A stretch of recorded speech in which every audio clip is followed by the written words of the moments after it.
Today I'm going to talk about how to do a deeper reading versus everyday life. This reading is going to be looking at the cards for spiritual growth. Justice is one of those cards that we always think of as legal and contracts, and treating people fairly. This is about, as far as we can go, bringing a major card down into everyday life.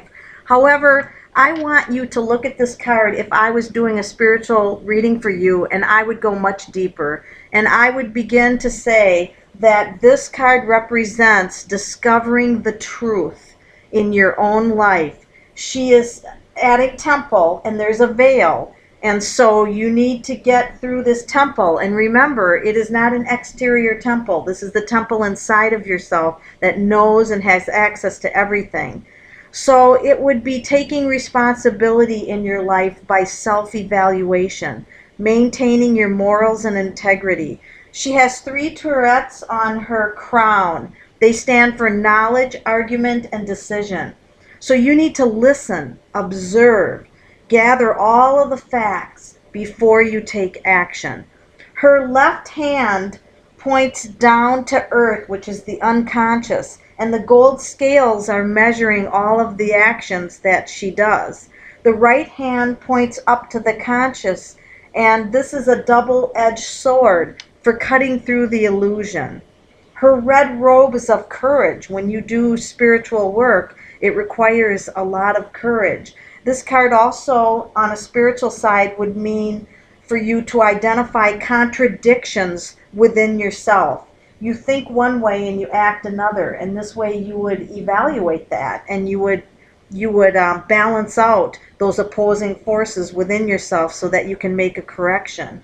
Some of the opposing forces would be the unconscious versus the conscious, the masculine and feminine polarities of energy and how balanced you are there, and also the divine and the earthly. So it's, are you able to take divine inspiration and wisdom and apply it down here on earth? So as you can see, the cards are very powerful tools for seeking out inner wisdom on a higher level. And you can still do this with the minor cards. So if we would do a spiritual growth card and we would pull something like the 3 of Pentacles, this would be that your best spiritual growth is going to be working with others in a group where you have, you can always learn from other people. This is some kind of a structure or an organization. So maybe it's joining a class or university that's got higher level studies and working your way through the degrees. Now this has a Kabbalah influence because this is the top of the tree of life. So it could be Kabbalistic studies. And this can also be Masonic if you were into that knowledge, because of the apron would remind us of that. So this card on a spiritual level means that you would be gaining the spiritual knowledge and working it down on the physical earth life and working with others and being successful.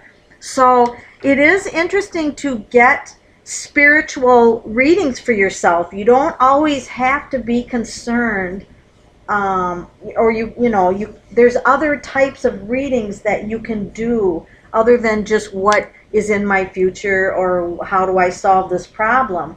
You can have readings that do a spiritual path for yourself, and you can gain a lot of wisdom from the cards by doing that. Thank you.